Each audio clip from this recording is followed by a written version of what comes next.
I was born into a middle class Tamil family in the island of Rameshwaram in the erstwhile Madras state.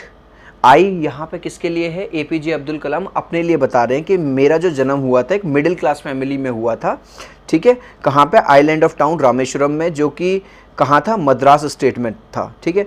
My father Jainulabdeen had neither much formal education nor much wealth. जो मेरे पापा थे जैनुलब्दीन, ना तो वो बहुत ज़्यादा पढ़े लिखे थे और ना ही बहुत ज़्यादा रिच थे। Despite these disadvantages he possess great इनेट wisdom and A true generosity of spirit. हालांकि ये वाली बात सच है कि वो ज़्यादा अमीर नहीं थे, ज़्यादा पढ़े लिखे नहीं थे, लेकिन इसके बावजूद उनके अंदर जो विजडम थी, इनेट का मतलब होता है जन्मजात, बाय बर्थ से ही वो बहुत ज़्यादा बुद्धिमान थे। और ट्रू जेनरोसिटी का मतलब होता है ऐसे लोग जो दूसरों की हेल्प करते हैं बिना किसी स्वार्थ के, तो वो बहुत ज़्यादा हेल्प किया करते थे लोगों की। He had an ideal helpmate in my mother Ashiamma. और वो कहते हैं कि मेरे फादर की जो आइडियल हेल्पमेट थी, मतलब उनकी सहायता करती थी उनके हर काम में, यानी कि मेरी मदर, जिनका नाम क्या था? Ashiamma. I don't recall the exact number of people she fed every day, but I am quite certain that far more outsider ate with us than all the members of our own family put together. अब वो बताते हैं कि मेरी mummy रोज़ बाहर वाले लोगों को क्या खिलाती थी?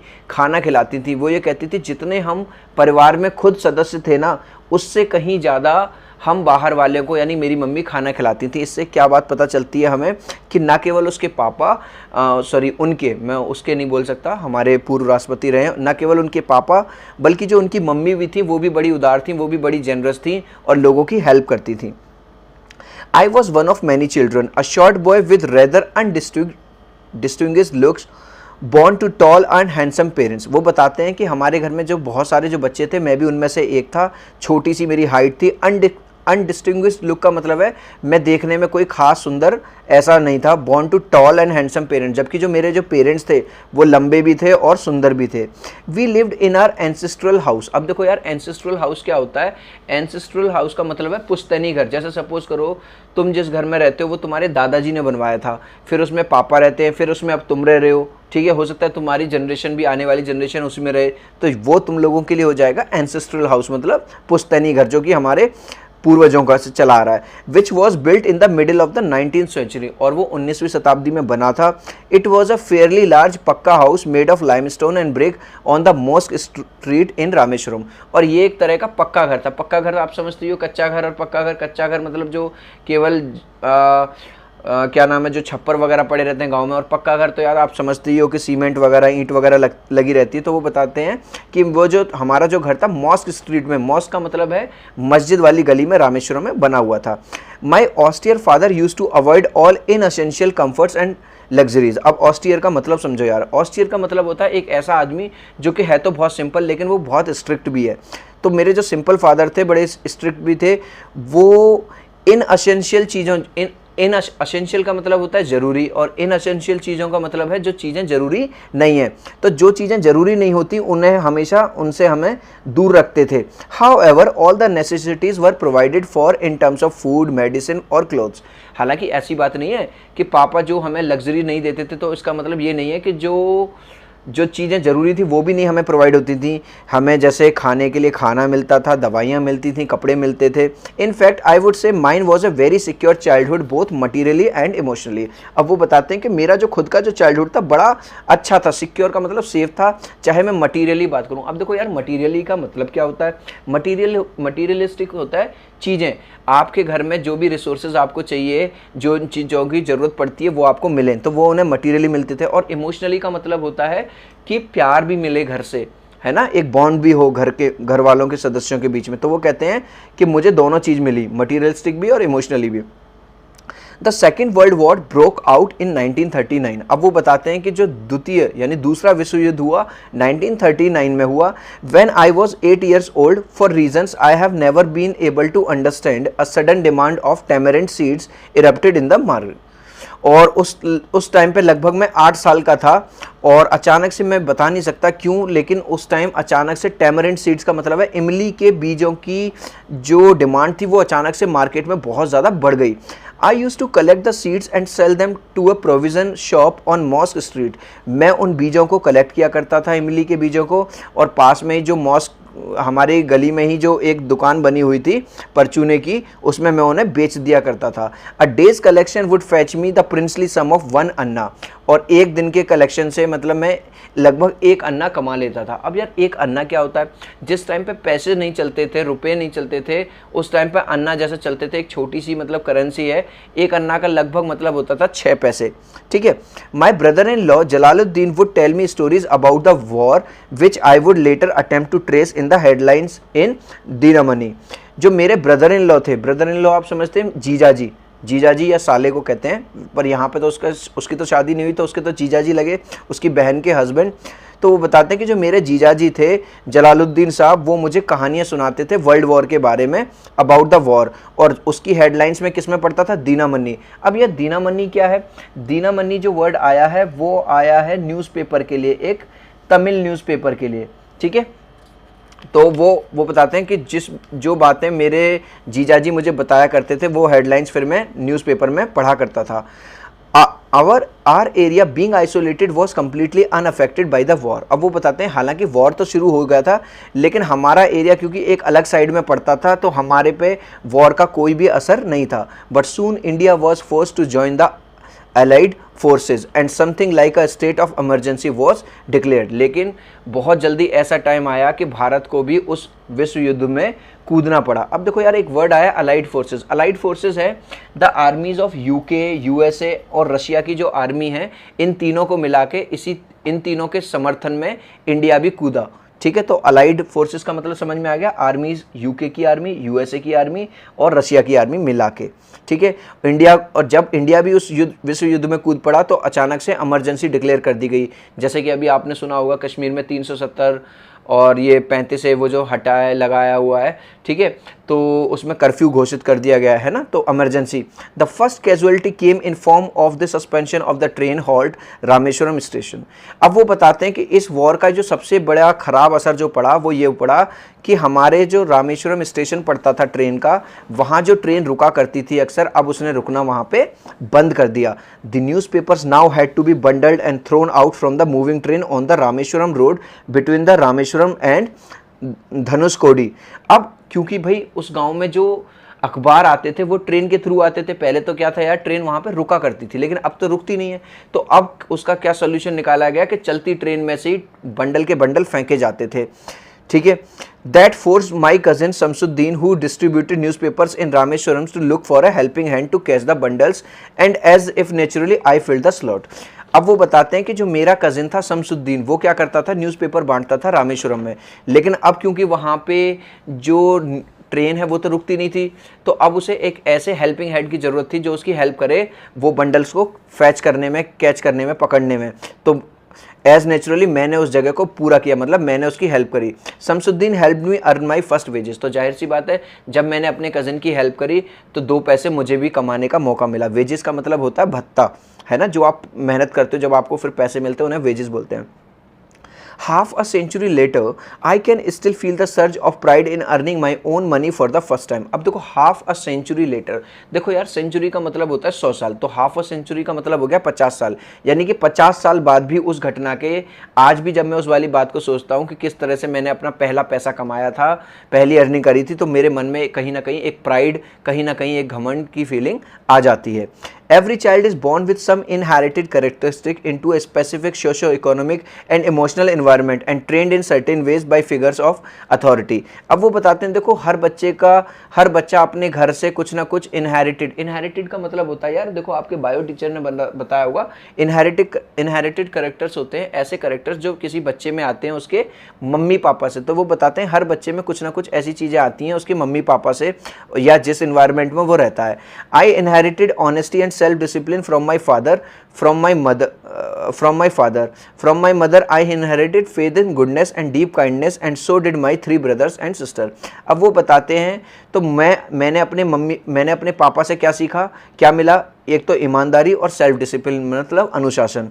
और मम्मी से मैंने क्या सीखा है, मम्मी से सीखा है मैंने फेथ इन गुडनेस, यानी कि अच्छाई में मम्मी को विश्वास है, एंड डीप काइंडनेस, वो बहुत ज़्यादा दयालु हैं। और ना केवल ये सारी चीज़ें मैंने सीखी बल्कि मेरे 3 भाइयों ने और मेरी बहन ने भी ये चीज़ सीखी है।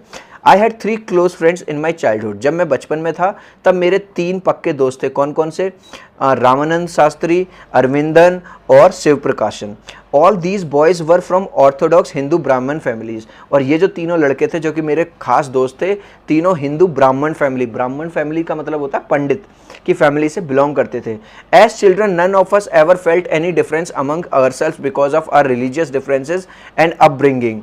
अब वो बताते हैं कि जब हम छोटे थे, हम चारों जब दोस्त थे, हमारे मन में कभी भी इस तरह का भेदभाव, इस तरह का ख्याल नहीं आया कि भाई मैं मुसलमान हूँ, वो हिंदू हैं, या कुछ तरह की हमारे मन में कभी इस तरह की बात कभी आई ही नहीं। In fact Ramananda Shastri was the son of Pakshi Lakshmana Shastri, the high priest of the Rameswaram temple. अब वो बताते हैं कि जो हमारा एक दोस्त था जिसका नाम था रामनंदा शास्त्री, उसके जो पापा थे लक्ष्मण शास्त्री, वो रामेश्वरम टेम्पल के खास बड़े जाने माने कौन थे? प्रीस्ट कौन होते हैं? पुजारी। ठीक है, मंदिर में आपने पुजारी देखे होंगे। Later he took over the priesthood of Rameswaram temple from his father. अब वो बताते हैं कि बाद में चल के वो उसने अपने पापा का ही पद ले लिया, मतलब बाद में वो उसी मंदिर का वो पुजारी बन गया। Aravindan went into the business of arranging transport for visiting pilgrims. और जो मेरा दोस्त अरविंदन था वो ट्रांसपोर्ट के बिजनेस में आ गया। वो पिलग्रिम्स होते हैं ना, तीर्थ यात्रियों को आपने देखा होगा, आप लोगों के शायद जहाँ पे भी आप बिलोंग करते हैं वहाँ के बस वगैरह चलती हैं मथुरा के लिए, हरिद्वार के लिए, है ना, वैष्णो देवी के लिए। 6 दिन का प्रोग्राम होता है, 7 दिन का, तो उसने वो वाला प्रोग्राम ले लिया। एंड द शिव प्रकाशन became a catering contractor for the southern railways. और जो शिव प्रकाशन था वो केटरिंग कॉन्ट्रैक्टर बन गया। आप लोगों ने अगर कभी सफ़र किया हो ट्रेन से, अगर आप रिजर्वेशन में गए हो तो आपने देखा होगा कभी चाय मिलने आती है, कभी नमकीन, कभी कॉफ़ी, वो पूछने आते हैं कि खाना खाओगे क्या। तो वो जो केटरिंग होती है, जो किचन वाला जो डिपार्टमेंट होता है, वो किसने ले लिया? एज अ कॉन्ट्रैक्ट ले लिया। किसने? शिव प्रकाशन ने। यानी during the annual Shri Sita Rama Kalyanam ceremony, our family used to arrange boats with a special platform for carrying idols of the Lord from the temple to the marriage site situated in the middle of the pond called Ram Tirtha, which was near our house. अब देखो क्या बताते हैं कि जब वो छोटे थे तो श्री सीता राम कल्याणम सेरेमनी होती थी। इस वाली ये सेरेमनी समझो जैसे अगर आपने हिंदूज़ में सुना होगा कि शिव विवाह करवा दे, लोग कहते हैं कि भाई हमारे यहाँ आज शिव विवाह है, मतलब वो भगवान जी की, शिव जी की, पार्वती जी की शादी वाला विवाह है ना। हमारे यहाँ आज रामचरितमानस का पाठ हो रहा है, रामायण का पाठ हो रहा है। तो वो बता रहे हैं कि जब इस तरह की सेरेमनी होती थी तो जो हमारी फैमिली थी, यानी कि एपीजे अब्दुल कलाम जी की जो फैमिली थी, वो बोट्स, नाव को अरेंज करती थी, जिसमें वो नाव में क्या होता था? स्पेशल प्लेटफॉर्म बनाया जाता था जिसमें आइडल्स का मतलब है मूर्तियाँ रखी जाती थी भगवान राम वगैरह की। ठीक है, और situated in the middle of the pond called Ram Tirtha which was near our house. कहने का मतलब ये है कि जब भी इस तरह का कोई प्रोग्राम होता था तो उनकी फैमिली क्या प्रोवाइड करती थी? बोट प्रोवाइड करती थी जिसमें भगवान जी की मूर्ति वगैरह होती थी, और उसमें फिर उसे फिर कहाँ ले जाते थे? पॉन्ड के बीचों बीच पानी में ले जाते थे। Events from Ramayana and from the life of the prophet were the bed stories my mother and grandmother would tell the children in our family. अब वो बताते हैं कि जब हम छोटे छोटे थे तो हमें रामायण वाली की भी कहानी सुनाई जाती थी हमारे घर में, और हमें हमारे जो मुस्लिम गुरु हैं, जो प्रोफेट हुए हैं, है ना, जो क्या बोलते हैं, मुझे प्रॉपर वर्ड नहीं याद आ रहा, चलो जो भी है, जैसे हिंदुओं में गुरुजी और ये होते हैं, ऋषि मुनि वगैरह होते हैं, ऐसी प्रॉफिट होते हैं इसमें किसमें?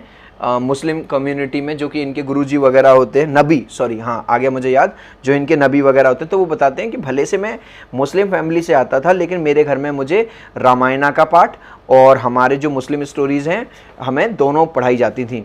One day when I was in 5th standard at the Rameswaram elementary school, a new teacher came to our class. अब वो एक बार की घटना बताते हैं, जब वो 5वीं क्लास में पढ़ते थे रामेश्वरम एलिमेंट्री स्कूल में, एक नए टीचर आए। I use to wear a cap which marked me as a Muslim and I always sat in the front row with next to Ramanand Shastri. अब वो बताते हैं कि जब मैं 5वीं क्लास में था तो मैं एक कैप पहनता था। आपने देखा होगा मुस्लिम बच्चे होते हैं या मुस्लिम कम्युनिटी के लोग एक कैप लगाते हैं, वो धार्मिक कैप होती है उनकी, है ना, जैसे हम लोग जनेऊ पहनते हैं। तो और वो बताते हैं कि मैं पहली सीट पे बैठा करता था, पहली रो में, रामानंद शास्त्री के साथ। हु वॉर द आगे चलता हूँ, यहाँ ये देख रहे हो आप, वो जो बोट की बात बता रहे थे कि वो बोट प्रोवाइड करते थे। Who wore a sacred thread. अब देखो यार सेक्रेट थ्रेड क्या होता है, पंडित लोग ना जनेऊ पहनते हैं व्हाइट कलर का, है ना, देखा होगा आपने। The new teacher could not stomach the Hindu priest son sitting with a Muslim boy. अब नया जो टीचर आया वो इस बात को पचा नहीं पाया कि एक हिंदू का पुजारी का बेटा एक मुस्लिम लड़के के साथ बैठा हुआ है। In accordance with our social ranking as the new teacher saw it, I was asked to go and sit on the back bench. अब सोशल रैंकिंग के अनुसार, यानी कि जो नया टीचर आया, क्योंकि उसकी नज़रों में मैं एक गरीब परिवार से था, मिडिल क्लास फैमिली से था, तो वो इस वाली बात को पचा नहीं पाया और मैं एक हिंदू लड़के के साथ बैठा हुआ था, तो उसने मुझे क्या किया, पीछे वाली सीट पे बैठने के लिए बोला। I felt very bad and so did Ramanand Shastri. मुझे बहुत ज़्यादा बुरा लगा और मेरा जो दोस्त था रामानंद शास्त्री उसे भी बहुत बुरा लगा। He looked utterly downcast as I shifted to my seat in the last row. और जैसे ही मेरे टीचर ने मुझे लास्ट रो में बैठने के लिए बोला, जो मेरा जो दोस्त था रामानंद शास्त्री उसे बहुत ज़्यादा बुरा लगा।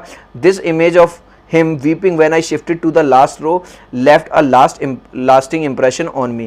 In fact, जब मेरे टीचर ने मुझे पीछे बिठाया तो मेरा जो दोस्त था रामानंद शास्त्री उसे इतना बुरा लगा कि वो रोने लग गया, और उसके रोते हुए का जो मैंने चेहरा देखा तो वो जो इम्प्रेशन उसका मुझे पे पड़ा वो हमेशा, मतलब आज तक है।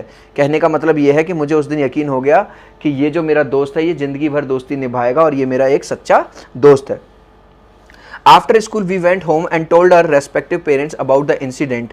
Lakshmana Shastri summoned the teacher and in our presence and told the teacher that he should not spread the poison of social inequality and communal intolerance in the minds of innocent children. जब हम दोनों अपने घर गए तो हमने parents को इस बारे में बताया। अब जो मेरे दोस्त के जो पापा थे लक्ष्मण शास्त्री, उन्होंने उस टीचर को बुला लिया और उससे कहा कि यार तुम ये क्या टीचर होके इतना गलत काम कर रहे हो, छोटे छोटे बच्चों में तुम ये जहर उगल रहे हो, है ना, उन्हें हिंदू मुस्लिम का पाठ पढ़ा रहे हो, ये कोई अच्छी बात थोड़ी है। और टीचर से कहता है कि आपको इन बच्चों से या अब इनसे क्या करनी पड़ेगी, माफ़ी मांगनी पड़ेगी। He bluntly asked the teacher to either apologise or quit the school. और उन्होंने, मतलब अब देखो कितनी अच्छी बात बता रहे हैं अब्दुल कलाम आज़ाद, जो कि खुद मुस्लिम थे। वो कहते हैं कि जब मेरे साथ अन्याय हुआ तो मेरे हिंदू जो दोस्त के जो पापा थे वो आ गए मेरे बचाव में। और आजकल यार हम लोग क्या देख रहे हैं, हिंदू अपनी गा रहा है, मुस्लिम अपनी गा रहा है, दोनों लड़ रहे हैं आपस में। लेकिन देखो कितना अच्छा बॉन्ड था, एक टाइम ऐसा भी था। और आज के टाइम में हिंदू मुस्लिम एक दूसरे को मार काट में बचे हुए हैं। तो यार मैं तो ये कहता हूँ कि अगर आप इंग्लिश बाबा चैनल को फॉलो करते हो, अगर आप मुझे कुछ समझते हो, मेरी बातों को कुछ समझते हो, तो यार अपने देश के लिए लड़ो, अपने देश के लिए एक होके रहो, क्योंकि हमें दोबारा से यार कभी ना गुलाम नहीं बनना अंग्रेज़ों का या किसी का। हमें डिवाइड नहीं होना, हम सब एक हैं, हिंदू मुस्लिम सिख ईसाई, ये सिखाया गया था, हम आपस में भाई भाई हैं। चलो यार मैं चैप्टर पे आ रहा हूँ। आई होप कि जो चीज़ मैं आपको बताना चाहता हूँ, समझाना चाहता हूँ वो, अब यार मैं इंग्लिश बाबा चैनल चलाता हूँ, मैं हिंदू, इतने सारे मुस्लिम बच्चे मुझे कॉमेंट करते हैं, वो तो कभी ये नहीं कहते कि यार हिंदू का चैनल है तो हम नहीं पढ़ेंगे हैं इसका। तो यार हम लोगों को ये चीज़ समझनी चाहिए यार, हम लोग पढ़े लिखे लोग हैं। चलो मैं वापस से टॉपिक पे आ रहा हूँ, अदरवाइज़ आप लोग कहोगे। तो हमें अभी तक क्या पता चला कि जो रामानंद शास्त्री के जो पापा थे वो आ जाते हैं और वो उस टीचर को बहुत ज़्यादा डांट लगाते हैं और वो कहते हैं कि भाई या तो तुम माफ़ी मांगो और नहीं तो फिर भैया इस स्कूल को छोड़ के और इस आइलैंड को छोड़ के चले जाओ।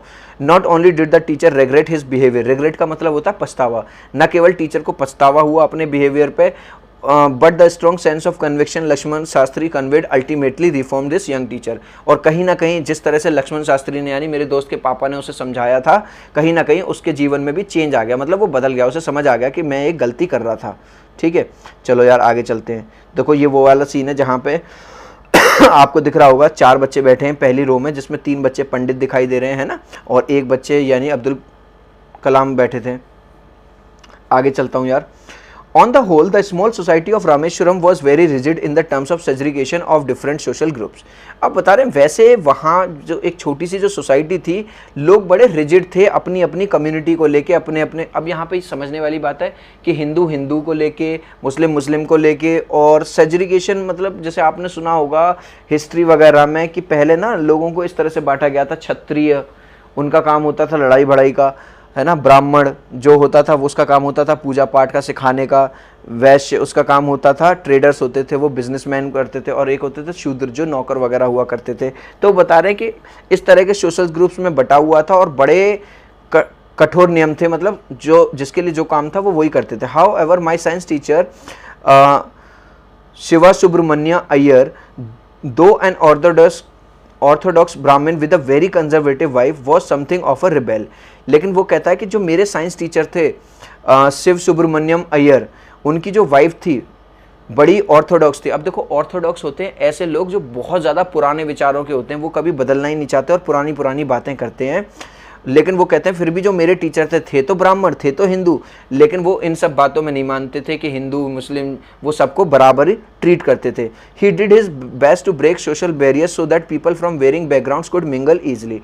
और उन्होंने ये सारी चीज़ों को तोड़ने के लिए, तोड़ने का मतलब लोगों को ये वाला पाठ पढ़ाने के लिए कि यार ये जो जात पात है ये कुछ नहीं होती, ये भेदभाव है ये कुछ नहीं होता, उन्होंने बेस्ट एफर्ट्स किए। क्या किया उन्होंने? He used to spend hours with me and would say, Kalam I want you to develop so that you are on par with the highly educated people of the big cities. अब कलाम साहब बताते हैं यहाँ पे कि जो मेरा साइंस टीचर था शिव सुब्रमण्यम अय्यर, वो मेरे साथ घंटों बिताते थे और मुझे मोटिवेट करते थे कि कलाम तुझे बहुत बड़ा आदमी बनना है, आगे चल के तुझे कोई बड़ा आदमी बनना है, जिससे तू भी आज जो लोग तुझे पीछे बैठने के लिए कहते हैं कहीं ना कहीं कल तुझसे मिलने आए, मतलब तू बड़ा बन, आगे निकल, तो मोटिवेट करते थे। One day he invited me to his home for a meal. His wife was horrified at the idea of a Muslim boy being invited to dine in her ritually pure kitchen. एक दिन मुझे मेरे science teacher ने, यानी उन्होंने खाने पे बुलाया, और जैसे ही मैं उनके घर खाने पे गया, उनकी जो वाइफ थी बड़ी हॉरिफाइड, मतलब वो उसने बड़ा अजीब सा एक्सप्रेशन दिया कि अब मुस्लिम बच्चा हमारे घर खाना खाने आएगा, तौबा तौबा, Ram Ram Ram Ram Ram Ram. She refuse to serve me in her kitchen. Shiv Subramaniam Iyer was not perturbed, not did he get angry with his wife. उनकी जो वाइफ ने, उन्होंने मुझे खाना सर्व करने से मना कर दिया किचन में, लेकिन इस पे वो जो सुब्रमण्यम अय्यर थे मेरे साइंस टीचर, वो गुस्सा नहीं हुए और ना ही मतलब डिस्टर्ब हुए, but instead serve me with his own hands and sat down beside me to eat his meal. और बल्कि उन्होंने क्या किया, बड़े धैर्य से काम लिया, उन्होंने अपने हाथों से खाना मेरे लिए परोसा और मेरे बगल में बैठ के खाया। His wife watched us from behind the kitchen door, और उनकी जो वाइफ है ये सारा तमाशा देख रही थी किचन डोर से। I wonder whether she had observed any difference in the way I ate rice, drink water और clean the floor after the meal. और मैं ये सोच रहा था कि यार इनकी वाइफ को इससे क्या प्रॉब्लम, क्या मैं कोई इंसान नहीं हूँ, क्या मैं कोई खाना अलग तरह से खा रहा हूँ, क्या मैं पानी अलग तरह से पी रहा हूँ, या जिस तरह से खाना खाने के बाद लोग अपने फर्श को साफ करते थे क्या मैं अलग तरह से कर रहा हूँ। When I was leaving his house, Subramaniam Iyer invited me to join him for dinner again the next weekend. जब मैं वहाँ से जाने वाला था तब मेरे साइंस टीचर ने मुझसे कहा कि अगले हफ्ते तुम्हें फिर से आना है खाने पे। Observing my hesitation he told me not to get upset, saying once you decide to change the system such problems have to be confronted. लेकिन क्योंकि जाहिर सी बात है मैंने तो भांप लिया था कि यार इनके घर में तो यार इनकी मैडम बड़े गुस्से हो रही हैं, ये हो रही हैं, तो लेकिन उन्होंने कहा, उन्होंने समझ लिया मेरी हेजिटेशन को और उन्होंने कहा कि जब भी तुम सिस्टम को बदलना चाहते हो तो तुम्हें प्रॉब्लम्स, मुसीबतों का तो सामना यार करना ही पड़ेगा। When I visited his house the next week, Subramaniam Iyengar's wife took me inside her kitchen and served me food with her own hands. और अब वो क्या, तो कितना अच्छी बात बता रहे हैं कि जब मैं अगले हफ्ते उनके घर गया तो पिछली बार उनकी वाइफ जिसने मुझे खाना सर्व करने से मना कर दिया था, इस बार खुद वो मुझे किचन में ले गई और अपने हाथों से खाने को मेरे लिए लगाया। तो यार इतना अच्छी एक लेसन हम सबको मिल रहा है, हिंदुओं को, मुस्लिम भाइयों को, कि यार देखो पुराने टाइम में कितनी अच्छी बात वो लिख रहे हैं कि एक मुसलमान को एक हिंदू लेडी जो खाना नहीं खिला रही थी वो भी बदल गई, लेकिन आज का जो इंसान है यार वो बदलने को तैयार ही नहीं है। वो ये समझने को तैयार नहीं है कि चाहे हिंदू हो, मुस्लिम हो, सिख हो, ईसाई हो, कोई भी हो यार, जानवर हो, सबको ईश्वर ने बनाया है, हम सब ईश्वर की संतान हैं। Then the Second World War was over and India's freedom was imminent.